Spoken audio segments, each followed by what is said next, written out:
اللہ الرحمن الرحیم الحمدللہ رب العالمین والعاقبۃ للمتقین الصلاۃ والسلام علی سید الانبیاء والمرسلین وعلی آلہ واصحابہ واہل بیتہ وذریتہ اجمعین مولا صلی وسلم دائما ابدا علی حبیبک خیر الخلق کلہم۔ ناظرین اکرام، آپ کا میزبان حافظ ارشد محمود ایک مرتبہ پھر آپ کو پروگرام کے اندر خوش آمدید کہتا ہے، اور آج کا دن وہ دن ہے جو برکتوں والا، رحمتوں والا اور رب کی بارگاہ سے انعام لینے والا دن ہے۔ وہ دن ہے عید الفطر کا دن۔ عید الفطر کا دن کوئی عام دن نہ سمجھ لیں ہم، جیسے رات یہ برکتوں والی ہے، یہ دن بھی برکتوں والا ہے، خصوصاً جب اس کے اندر انسان نماز پڑھنے کے لیے جاتا ہے۔ آپ نے سنا ہوگا کہ جیسے جب انسان نماز پڑھنے کے لیے جاتا ہے اس دن کے اندر، تو فرشتے اللہ کے جو ہے ندا کر رہے ہوتے ہیں، صدائیں لگا رہے ہوتے ہیں کہ اے لوگو، رب کی بارگاہ سے آج مانگنے کا دن ہے، مانگ لو، آج جو تم مانگتے چلے جاؤ گے میرا رب تمہیں عطا کرتا چلا جائے گا۔ تو یہ لمحے، یہ گھڑیاں، اور میں مبارکباد پیش کرتا ہوں ان لوگوں کو جنہوں نے رمضان المبارک کی ساعتوں والی گھڑیوں، برکتوں والی گھڑیوں سے بھرپور فائدہ اٹھایا، جنہوں نے رمضان المبارک کی عزت کی، احترام کیا، ادب کیا، جو لوگ اعتکاف بیٹھے اور اعتکاف کا جو حق تھا وہ ادا کیا۔ اے میرے مالک، تو سب کچھ جاننے والا ہے، جن نے جو نیک اعمال کیے، اچھے اعمال کیے ہیں، ہر بندے نے اپنی استطاعت، اپنی قوت اور اپنی طاقت کے مطابق عمل کیے ہیں۔ اے میرے مالک، تیری شان وراء الورا ہے۔ ہم کمزور لوگ ہیں، ہم ناقص لوگ ہیں، یا اللہ ہم نے اپنی قوت صرف کی، ہم نے اپنی طاقت صرف کی، لیکن اے میرے مالک تیری منشا کیا تھی وہ ہم نہیں جانتے، لیکن ہم نے یا اللہ تجھے راضی کرنے کی کوشش کی۔ یا اللہ آج انعام کا دن ہے، آج تیری بارگاہ سے اجر ملنے کا دن ہے۔ اے میرے مالک، تو اپنی شان اور اپنی عظمت کے مطابق ہم گناہ گاروں کو اجر عطا فرما دے، ہمارے جرموں کو معاف فرما دے، ہماری کوتاہیوں سے درگزر فرما دے۔ ناظرین اکرام، آپ سب کو جہاں تک میری آواز پہنچ رہی ہے، میں آپ کو عید المبارک، عید الفطر کے یہ لمحے، یہ گھڑیاں، ان کے اندر آپ کو مبارکباد پیش کرتا ہوں۔ اللہ آپ کو ہمیشہ یہ خوشی نصیب فرمائے، اور دعا کریں اللہ تعالیٰ میں زندگی میں ایک مرتبہ پھر رمضان المبارک کی وہ پیاری ساعتیں، وہ لمحے، وہ گھڑیاں نصیب فرمائے۔ میرے ساتھ تشریف فرمائے حضرت علامہ مولانا محمد شفیق احمدی صاحب، لیکن گفتگو شروع کرنے سے پہلے یہاں پہ ایک نعت رسول مقبول صلی اللہ علیہ وآلہ وسلم سماعت فرماتے ہیں، اور اس کے بعد دوبارہ ہم گفتگو کا سلسلہ آگے لے کر چلتے ہیں۔ حضور میری تو ساری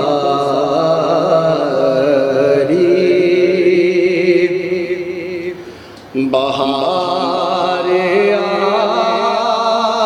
آپ سے ہے، حضور میری تو ساری بہار آپ سے ہے، میں بے قرار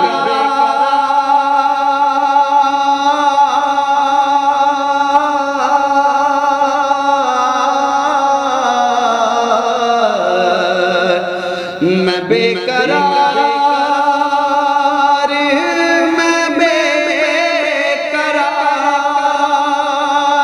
تھا، میرا قرار آپ سے ہے، حضور میری تو ساری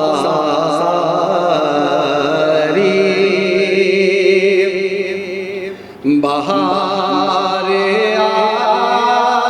آپ سے ہے، کہاں وہ عرض مدینہ، کہاں میری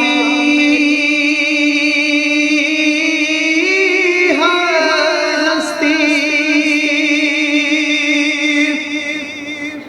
کہاں وہ عرض مدینہ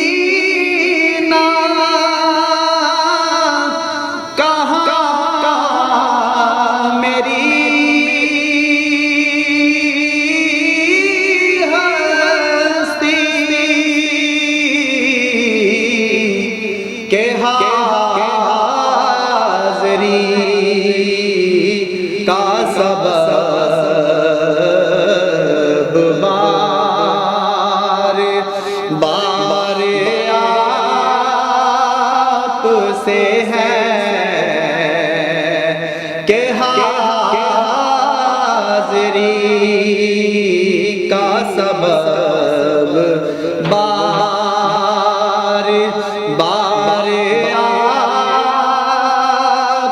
سے ہے، میں بے قرار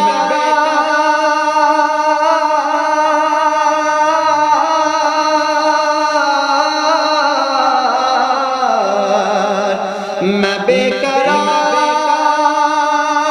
تھا، میرا قرار آپ سے ہے، حضور میری تو ساری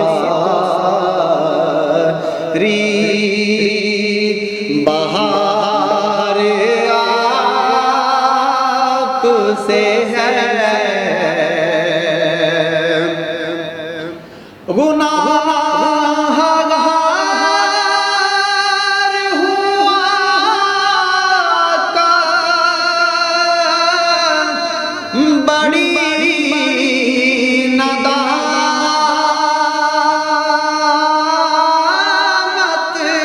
ہے، گناہگار ہوا کا بڑی ندامت ہے،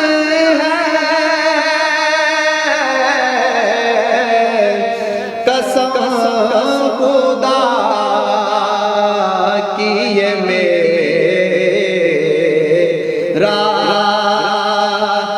وقار آپ سے ہے، قسم خدا کی یہ میرا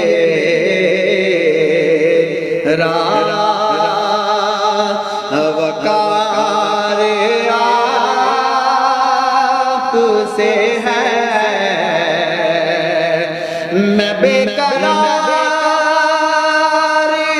میں بے قرار تھا، میرا قرار آپ سے ہے، حضور میری تو ساری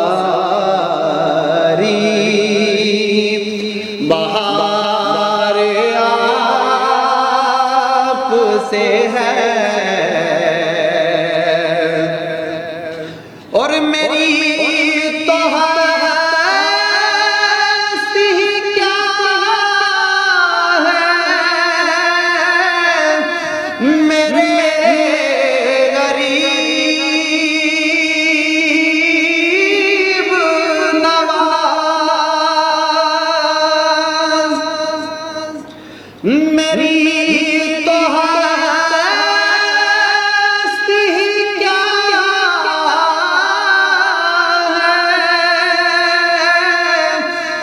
میرے غریب نواز، جو مل رہا ہے مجھے سارا پیار آپ سے ہے،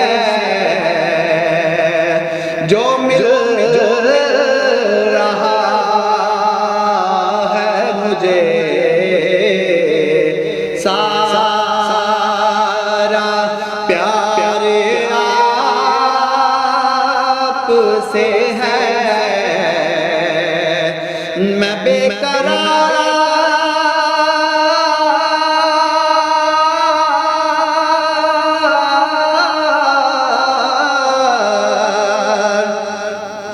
میں بے قرار میں بے قرار تھا، میرا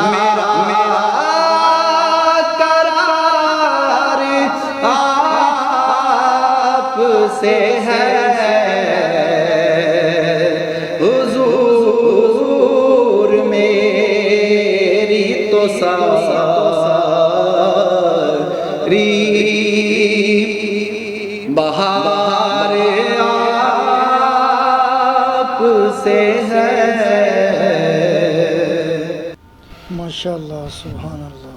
تو ناظرین کرام، آپ نے نعت رسول مقبول صلی اللہ علیہ وآلہ وسلم سماعت فرمائی۔ تو آج ہم اپنی گفتگو کا سلسلہ آگے لے کر چلتے ہیں کہ یہ عید کا آغاز کیسے ہوا، اس کے بارے میں، اور پھر کیا عید کے دن کا روزہ رکھنا چاہیے نہیں رکھنا چاہیے، بے شمار مسائل ہیں عید کے دن کے بھی، سارے کی کچھ نہ کچھ ہم ضرور اس کے اندر ڈسکس کریں گے کہ ہمیں عید کا دن کیسے گزارنا چاہیے، اس کے لمحوں سے کس طرح فائدہ اٹھانا چاہیے، وہ سارا ذکر کریں گے۔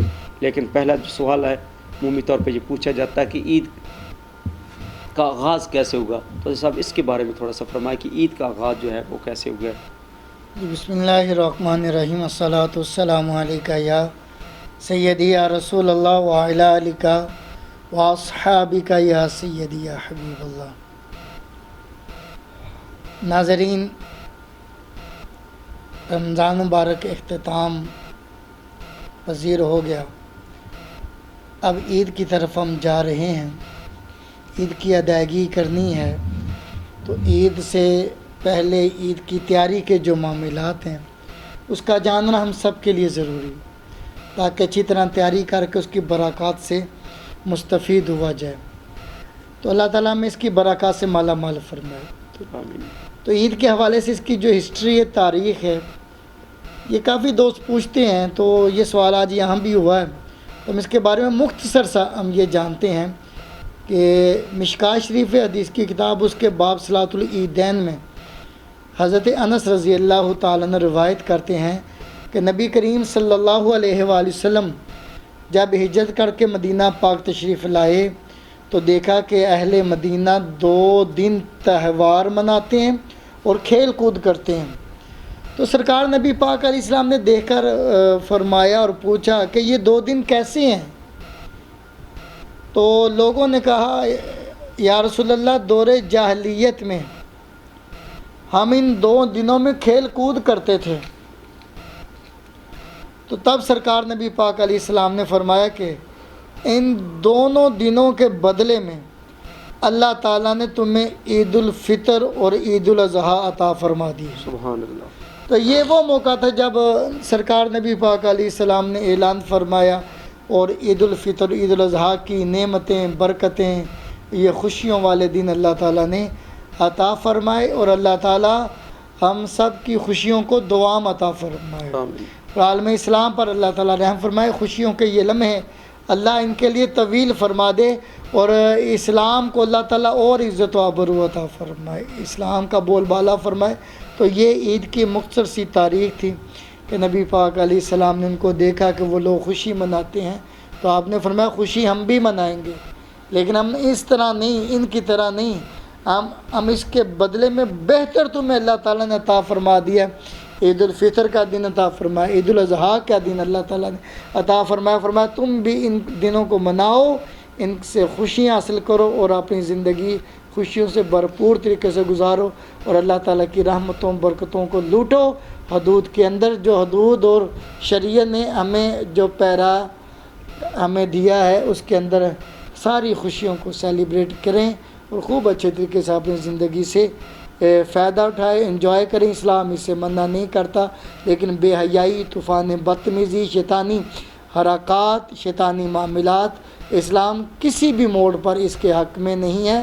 حدود اسلام کے اندر رہ کے اپنی خوشی کو اچھے طریقے سے انجوائے کیا جا سکتا ہے، اور عید کے یہ لمحے ہیں، اور اس کو بھرپور طریقے سے انجوائے کریں، دعائیں کریں، احباب سے ملے، رشتہ داروں سے ملے، اچھے طریقے سے ان سے میل ملاپ کریں، اور اس کی برکات سے فائدہ اٹھائیں۔ تو ناظرین کرام، عید کا آغاز کیسے ہوا یہ آپ نے سماعت فرمایا۔ یہاں پر میں ایک بات عرض کرنا چاہتا ہوں کہ عید کا دن ہمیں کس انداز کے ساتھ گزارنا چاہیے۔ ناظرین کرام، سب سے پہلے یہ ہے کہ رمضان المبارک کی مقدس ساعتیں، ہمیں سب سے پہلے تو کوشش یہ کرنی چاہیے تھی کہ رمضان آیا تھا کہ ہمیں اگر کوئی رشتہ دار ہم سے ناراض ہے تو اس کو راضی کر لیتے، اگر بھائی بہن ناراض ہیں آپس میں تو وہ اپنے ایک دوسرے کو راضی کر لیتے، اولاد اگر ماں باپ اولاد سے ناراض ہیں تو ماں اولاد کو چاہیے تھا کہ اپنے ماں باپ کے پاس جا کر ان سے معذرت کرتے، ان سے معافی طلب کرتے، تو ماں باپ بھی انہیں معاف فرما۔ اگر خدا نخواستہ ہم نے ایسا عمل نہیں کیا تو آج عید کا دن ہے، عید کا دن خوشیوں کا دن ہے، مسرتوں کا دن ہے، یہ قدورتیں اور نفرتیں مٹانے کا دن ہے۔ یہ بغض اور کینہ کو سے اپنے دل کو صاف کرنے کا دل ہے. یہ وہ دن نہیں ہے کہ اس دن کے اندر بھی ہم جب رب کی طرف سے ہمیں یہ خاص مہمانی رب میں زبان بن رہا ہے ہمارا اور ہم اس کے مہمان ہیں, یہ مل رہی ہے ہمیں رب کی بارگاہ سے میزبانی رب ہماری فرما رہا ہے. تو اس دن کے اندر ہمیں اپنے جو قریبی رشتہ دار ہیں, دور کے ہوں یا قریبی رشتہ دار ہوں, اگر ان میں سے کوئی ناراض ہے تو اس کو راضی کر لیں. خصوصاً طور پر یہ معاشرے کے اندر دیکھا گیا کہ بھائی بھائی سے ناراض ہے, بھائی بہن سے ناراض ہے, اولاد باپ جو ہے اپنی اولاد سے ناراض ہے. یہاں اولاد کو چاہیے کہ جائے اپنے ماں باپ کے دروازے پر, ان کے جا کر قدموں میں بیٹھ جائے. ناظرین اکرام, آپ نے سنا ہوگا کہ والدین کا مقام اور مرتبہ کتنا ہے, وہ اس کی طرف جانا نہیں چاہتا, لیکن یہاں بات چل نکلی ہے تو عرض کرنا چاہتا ہوں کہ ہم نمازیں پڑھتے رہیں, روزے رکھتے رہیں, حج کرتے رہیں, زکاتیں دیتے رہیں, لیکن ماں باپ ناراض ہیں تو ہماری نماز, روزہ, حج, زکات رب کی بارگاہ میں قبول نہیں. وہ نمازیں تب ہی ہماری قبول ہوں گی, وہ روزے ہمارے تب ہی قبول ہوں گے, وہ صدقات و خیرات تب ہی ہمارے قبول ہوں گے, زکاتیں اور فطرانے وہ تب ہی ہمارے قبول ہوں گے جب ہمارے ساتھ ہمارے ماں باپ راضی ہوں گے. ناظرین اکرام, اگر ماں باپ ناراض ہے تو پہلی فرصت کے اندر عید کا فجر کی نماز ادا کرنے کے بعد عید کی طرف جانے سے پہلے اپنے ماں باپ کو راضی کر لیں. بہن بھائی ناراض ہے تو ان کو راضی کریں, چھوٹے بھائی ہیں ان کے ساتھ بڑا بھائی ناراض ہے تو چھوٹے بھائیوں کو چاہیے, بڑا بھائی باپ کے قائم مقام ہے, بڑی بہن ماں کے قائم مقام ہے, ان سے جا کر معافی طلب کر لیں. انہوں نے زیادتی کی ہے پھر بھی ان کے پاس چلے جاؤ, ان سے معافی طلب کر لیں. یہ معافی مانگنے کا دن بھی ہے, یہ اللہ کی رحمت کو اپنی طرف متوجہ کرنے کا دن بھی ہے. دوسرا یہ ہے کہ جن لوگوں نے ابھی تک اپنے صدقہ فطر یعنی فطرانہ ابھی تک ادا نہیں کیا, وہ عید کی نماز پڑھنے سے پہلے اپنا فطرانہ جو ہے ادا کریں, وہ فطرانہ ضرور ادا کریں. پھر اس دن جب کھانے ہم اچھے بناتے ہیں, اپنے پڑوسی, اپنے رشتہ دار, خصوصاً وہ لوگ جو غریب اور مسکین لوگ ہیں, ان کا بھی خیال رکھیں. خصوصی طور پر اپنے پڑوس کے اندر دیکھیں, کوئی ایسا گھر تو نہیں ہے کہ جس گھر کے اندر آج بھی چولہا نہیں جل رہا, جس کے گھر کے اندر آج بھی اچھا کھانا نہیں بن رہا, جس کے بچے آج بھی اچھے کھانے کے لیے ترس رہے ہیں. ناظرین اکرام, عید تب ہماری مکمل ہوگی, تب ہمیں وہ اجر اور ثواب ملے گا جب پڑوس کے اندر وہ غریب کے بچے بھی اچھا کھانا کھائیں گے, اچھا کھانا کھائیں گے. اور جب ان کے پیٹ کے اندر کھانا جائے گا تو اور میں نے دعائیں مانگی ہو سکتا ہے وہ نہ قبول ہو, لیکن جب غریب کا بچہ جس کے منہ کے اندر اچھا کھانا جائے گا وہ رب کی خوش ہوگا اور رب کی بارگاہ میں التجا کرے گا, اللہ تیرے اور میرے زندگی کے گناہوں کو معاف فرما دے. ناظرین اکرام, اس کے اندر نبی کریم صلی اللہ علیہ وآلہ وسلم کا بھی عمل موجود ہے. جب آپ عید کی نماز کے لیے تشریف لے جا رہے تو دیکھا کہ بچہ رو رہا ہے, یتیم تھا. میرے کریم آقا علیہ الصلوۃ والسلام اس کو اٹھایا, اپنے کندھے پر بٹھایا, گھر لے کر آئے, اس کو غسل دلوایا, نئے لباس پہنایا. آج جو بچے ان کے ساتھ کھیل رہے تھے, وہ یہ دل کے اندر آرزو کر رہے تھے, دل کے اندر یہ تمنا کر رہے تھے کاش آج ہمارے باپ نہ ہوتے اور مدینے کے تاجدار ہمیں اپنا بیٹا بنا لے, فاطمہ تو زہرا جو ہے ہماری ماں بن جاتی. تو یہ سارے منظر بھی اسلام ہمیں دکھاتا ہے. ناظرین اکرام, جہاں عبادت ہے, جہاں ریاضت ہے, وہاں اسلام, یہ انسانیت کے دکھ درد میں شامل ہونے کا نام بھی اسلام ہے. نماز پڑھ لینا یہ کمال اپنی جگہ کمال ہے, لیکن اصل کمال یہ ہے کہ اللہ کی مخلوق کے ساتھ بھی محبت اور پیار کیے جائے, اصل کمال ہے. اللہ تعالی ہمیں وہ سعادت وہ لمحے نصیب فرمائے. ناظرین کرام, کیا عمومی طور پر یہ بھی ہوتا ہے کہ کچھ لوگ عید کے دن بھی روزہ رکھ لیتے ہیں, تو حضرت صاحب کیا عید کے دن روزہ رکھنا چاہیے یا نہیں رکھنا چاہیے, ہماری شریعت کیا رہنمائی کرتی ہے؟ جی یہ بہت مشہور زمانہ مسئلہ ہے اور کافی لوگ اس مسئلے میں الجھے ہوئے پائے گئے ہیں اور وہ عید کے دن روزہ رکھتے ہیں. حدیث پاک سماعت کریں, حضرت عبد الرحمن ابن عوف رضی اللہ تعالیٰ عنہ فرماتے ہیں, میں قربانی کے دن حضرت عمر فاروق رضی اللہ تعالیٰ عنہ کے خدمت میں حاضر ہوا تو آپ نے خطبہ سے پہلے نماز پڑھائی, پھر فرمایا میں نے نبی پاک صلی اللہ علیہ وآلہ وسلم سے سنا کہ آپ نے ان 2 دنوں کے روزے سے منع فرمایا ہے, عید الفطر اور عید الاضحیٰ. عید الفطر میں اس لیے منع فرمایا کہ وہ تمہارے روزوں کے افطار کا دن ہے, 30 دن مسلسل تم نے روزے رکھے ہیں, آج افطار کا دن ہے, یعنی آج روزہ رکھنے کا دن نہیں ہے, آج روزے سے تمہیں آزاد ہو، آج شریعت کہہ رہی کہ تم نے روزہ نہیں رکھنا۔ اور دوسرا عید الاضحیٰ میں اس لیے کہ تم اپنی قربانیوں کا گوشت کھاؤ۔ تو ناظرین، عید کے دن کسی روزے کا کوئی کنسیپٹ نہیں ہے۔ یہ بڑی عید کو یعنی عید الاضحیٰ کے دن لوگ یہ سمجھتے ہیں کہ یہ عید کی نماز کے بعد جو آ کے کھانا ہے جی اس وقت تک یہ روزہ ہوتا ہے۔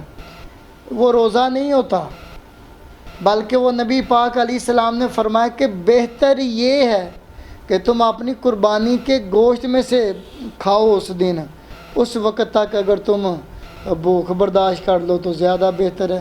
نہیں تو اگر کسی بندے کو بھوک یا پیاس لگ بھی گئی، کھانا بھی چاہتا ہے تو کھا سکتا ہے، لیکن اگر جو برداشت کر سکے اس کو سنت پر عمل کرنے کا ثواب ملے گا۔ تو یہ ہے کہ یہ ذہن میں رکھیں کہ عید الاضحیٰ کے دنوں میں روزے کا تینوں دنوں میں کوئی کنسیپٹ نہیں، شریعت اجازت نہیں دیتی۔ حضور نے فرمایا وہ 3 دن تمہارے کھانے پینے اور اپنے گھر والوں کے ساتھ کھیلنے کے دن ہیں، تو اپنی زندگی سے ان 3 دنوں میں انجوائے کرو۔ اور عید الفطر کا دن فرمایا یہ تمہارے روزوں کے افطار کا دن ہے۔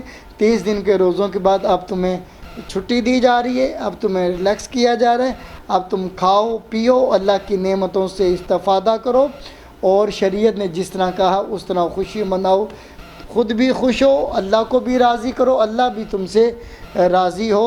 تو اس لیے یہ جو تصور پایا جاتا ہے وہ اس کو ذہنوں سے نکال دیں کہ عید کے دن کوئی روزہ نہیں ہوتا۔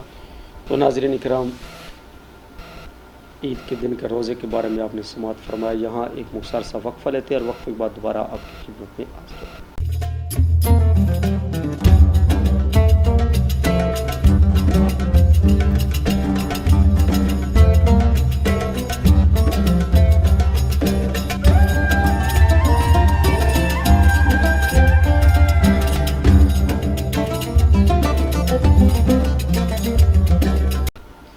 ناظرین کرام، وقفے کے بعد دوبارہ میں آپ کو پروگرام کے اندر خوش آمدید کہتا ہوں۔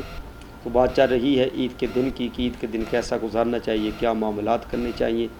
اب عید کی تیاری کے لمحات ہیں، صبح فجر کی نماز ادا کرنے کے بعد اب عید کی تیاری کے لمحات ہیں، وہ کس انداز کے ساتھ کرنے چاہیے اس کی طرف آئیں گے، لیکن سب سے پہلے نعت رسول مقبول صلی اللہ علیہ وسلم سماعت فرماتے ہیں اور پھر دوبارہ اپنی گفتگو کی طرف آتے ہیں۔ ناظرین کرام، آپ نے نعت رسول مقبول صلی اللہ علیہ وآلہ وسلم سماعت فرمائی۔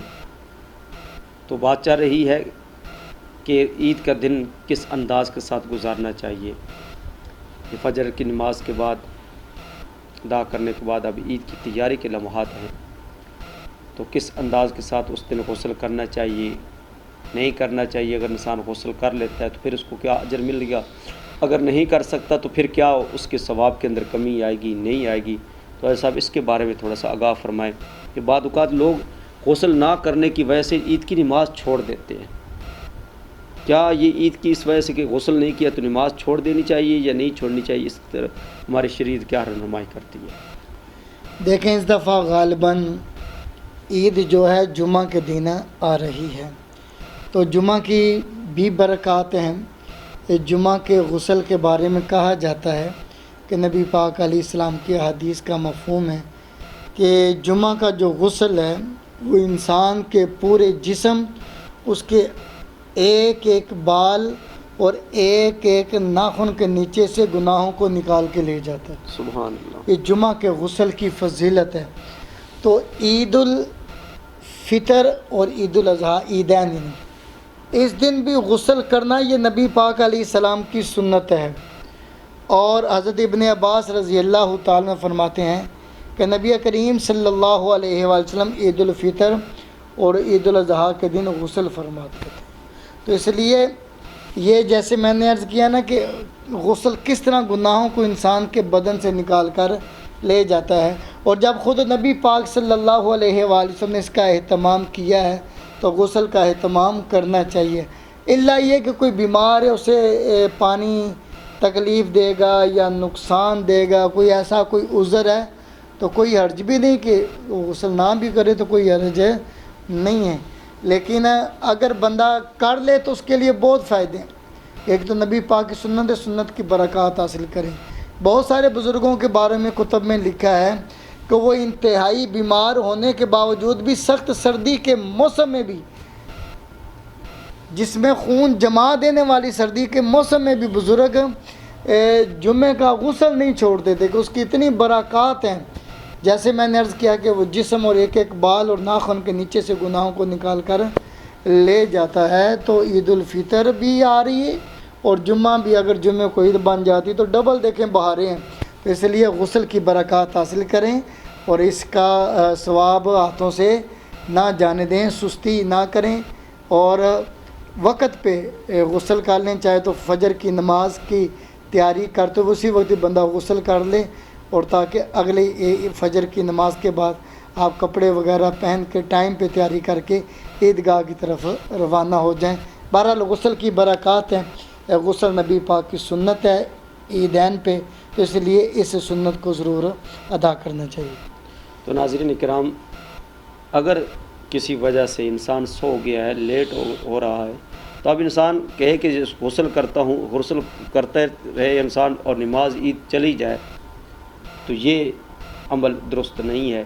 ہمیں کوشش کرنی چاہیے کہ خود پہلے تیاری کر لیں. لیکن اگر کسی مجبوری کی وجہ سے رہ گئے ہیں، غسل نہیں کر سکے، ویسے ہمارا جسم پاک اور صاف ہے، تو آپ لباس چینج کریں اور چینج کر کے آپ جو عید کی نماز کی برکات ہیں وہ ضرور حاصل کریں. صاحب وہ تو ایسے بھی ہے نا کہ بھئی اگر عید کی نماز جانے کا ڈر ہے، کہ اگر وضو تک کا ہے کہ اگر وضو کرتے ہوئے بھی عید کی جماعت جانے کا ڈر ہے، تو ہمارے فقہاء نے لکھا ہے کہ وہ بندہ تیمم کر کے شامل ہو جائے. تو اگر اس کے غسل میں بھی اتنا مطلب کہ وہ لیٹ ہو گیا معاملہ، بھی وہ وضو اگر کر سکتا کر کے جماعت میں پہنچ جائے، تو وہ جلدی سے اپنا کر کے صاف کپڑے پہن کے خوشبو وغیرہ لگا کے وہاں حاضر ہو جائے. تو ناظرین کرام، اب ہم نے دیکھنا یہ ہے کہ نماز عید سے پہلے کیا کوئی چیز کھا لینی چاہیے، نہیں کھانی چاہیے، اور کھانی ہے تو کیا چیز کھانی چاہیے. یہ کوئی فرض نہیں ہے ناظرین کرام، یہ واجب نہیں ہے جس کو ہم اتنا لازمی لے لیں، کیونکہ ہم بعض اوقات کیا ہوتا ہے معاملات ایسے ہوتے ہیں کہ ہم ان چیزوں کو واجب یا فرض کا درجہ دے دیتے ہیں، اور جو چیزیں فرض ہیں ان کی طرف توجہ نہیں کرتے. یہ وہ چیزیں ہیں جو مستحب عمل ہیں، سنت سے ثابت ہے، کر لیں تو اجر ملے گا، ثواب ملے گا، اگر نہ کر سکے تو گناہ نہیں ہے. ناظرین کرام، جو فرض چیزیں ہیں ان کو بجا لانا لازم ہے، ان کو ضروری ہے جو فرض ادا کریں، اور ان کو فرض کا درجہ نہ دے، یہ مستحب ہے. اگر کوئی صبح کھا لیتا ہے تو ہم کیا کر لیتے ہیں، ہم تو فتوے لگانا شروع کر دیتے ہیں، نہ کھائے پھر اور معاملات کرنے لگ جاتے ہیں. تو یہ ایسے معاملات نہیں ہیں. تو صاحب اس کے بارے میں ارشاد فرمائے، کیا نماز عید سے پہلے کوئی چیز کھانی چاہیے، نہیں کھانی چاہیے؟ اگر کھانی ہے تو عید الفطر کے موقع کی بات ہو رہی ہے، کھانی ہے تو کیا کھانی ہے، نہیں کھانی تو کیوں نہیں کھانی، اس کی وجہ بتائیں. حضرت انس رضی اللہ تعالیٰ عنہ اس حوالے سے دیکھیں، نبی پاک کی ایک ایک ادا محفوظ ہے، اور زندگی کے کسی بھی گوشے پہ، کسی بھی موڑ پہ رہنمائی کی ضرورت ہے تو نبی پاک کی ذات سے ہمیں وہاں سے رہنمائی ملے گی.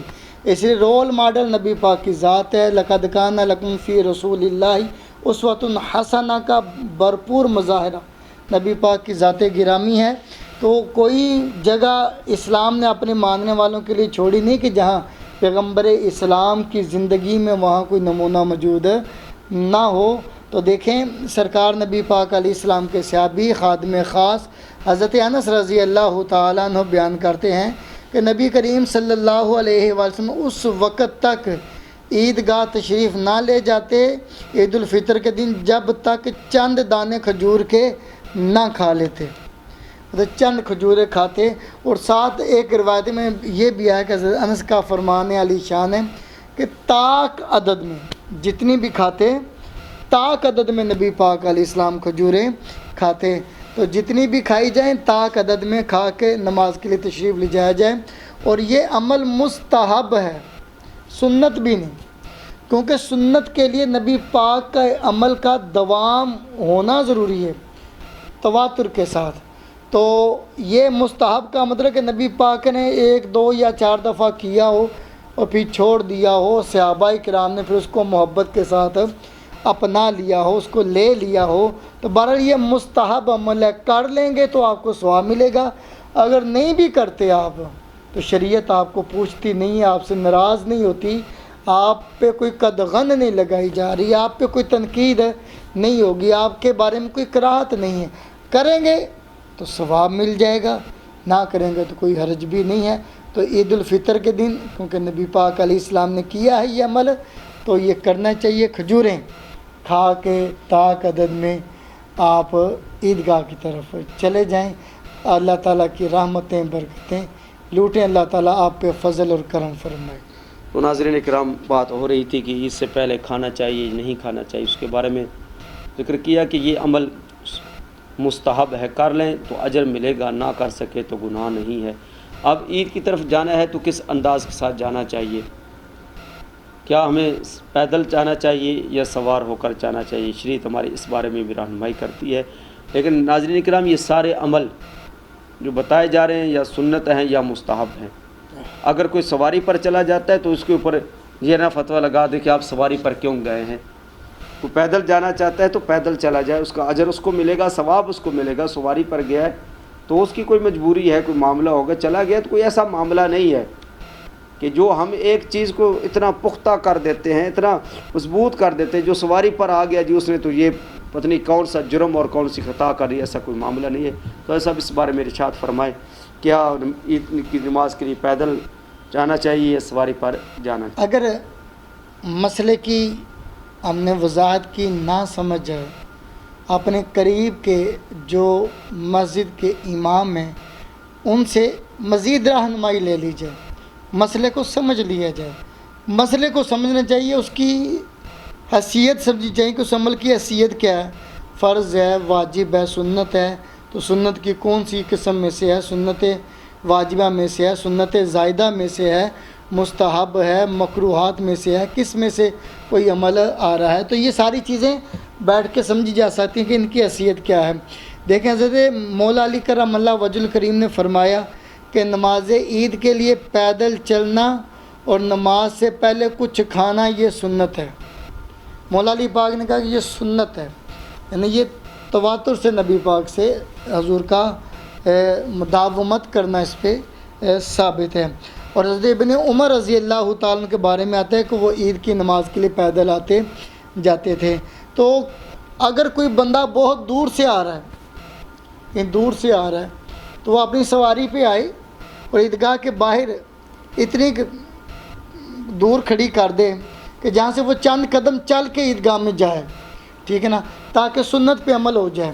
تو یہ نہیں کہ وہ سیدھی گاڑی سے جا کے عیدگاہ کے اندر وہ مصلی کے قریب جا کے کھڑی کر دے، باہر ذرا دور جہاں سے چند قدم چلے، یہ سوچ کر، یہ ذہن میں بٹھا کے کہ یہ میرے نبی کی سنت ہے کہ حضور پیدل آیا کرتے تھے، تو انشاءاللہ نبی پاک کی سنت اور طریقے پہ عمل کرنے کا ثواب ملے گا۔ کچھ لوگ کافی دور سے بھی آ رہے ہوتے ہیں یا وہ لیٹ ہو رہے ہوتے ہیں، تو وہ اس لیے وہ فوری وہ موٹر سائیکل پکڑی تاکہ جلدی سے میں پہنچ جاؤں گا، اگر پیدل چلوں گا تو نکل جائے گی۔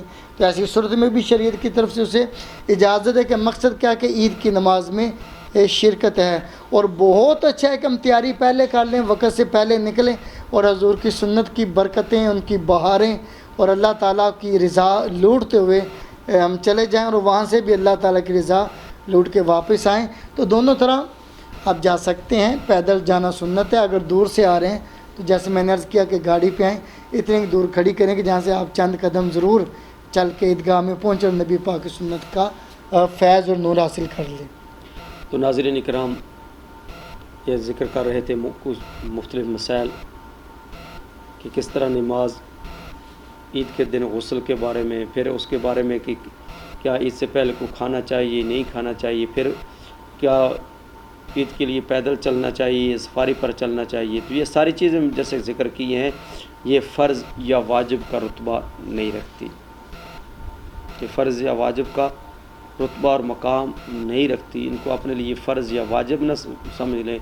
لیکن ساتھ یہ بھی یاد رکھیں کہ جب لوگ سنت سے اعراض کر رہے ہوں گے، جب لوگ سنت کو چھوڑ رہے ہوں گے، میرے کریم آقا علیہ الصلوۃ والسلام نے فرمایا کہ جو ایک میری سنت کو زندہ کرے گا، اللہ اسے 100 شہیدوں کا ثواب عطا فرمائے گا۔ یہ نیت بھی یہ کیا کرے، ارادہ بھی یہ کیا کرے، کیونکہ انما الاعمال بالنیات، عملوں کا دار و مدار نیتوں پر ہے۔ نیت اچھی ہوگی، تھوڑا بھی کام ہوگا اللہ اس کا اجر عطا کرے گا۔ اگر نیت ہماری درست نہیں ہے تو بڑے سے بڑے کام کا بھی ہمیں کوئی فائدہ نہیں ہوگا۔ ناظرین کرام، یہاں پہ مختصر سا وقفہ لیتے ہیں اور وقفے کے بعد دوبارہ آپ کی خدمت میں حاضر ہوتے ہیں۔